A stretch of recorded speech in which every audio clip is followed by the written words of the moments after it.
తిరుపతి పరిసరాల్లో ఉన్న స్థానిక టాటా అయాన్ డిజిటల్లో డిఎస్సి పరీక్షా కేంద్రం వద్ద టీఎన్ఎస్ఎఫ్ పార్లమెంట్ అధ్యక్షులు కొట్టే హేమంత్ రాయల్ ఆధ్వర్యంలో డిఎస్సి అభ్యర్థులకు ఉచిత మజ్జిగ పంపిణీ కార్యక్రమం నిర్వహించడం జరిగింది.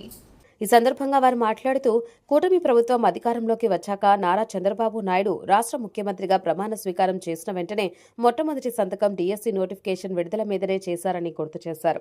కూటమితోనే ప్రభుత్వ పాఠశాలలో అభివృద్ధి జరుగుతోందని, ఆంధ్రప్రదేశ్ విద్యాశాఖ మంత్రి నారా లోకేష్ నిబద్ధతో పనిచేస్తున్నారని, గత వైసీపీ ప్రభుత్వంలో డిఎస్సి నోటిఫికేషన్ విడుదల మీద ఎవరైనా నిరుద్యోగులు ప్రశ్నిస్తే ఇష్టం వచ్చిన కేసులు పెడుతూ నిరుద్యోగ ఆంధ్రప్రదేశ్గా మార్చేసిన సంఘటనలు జరిగాయని అన్నారు.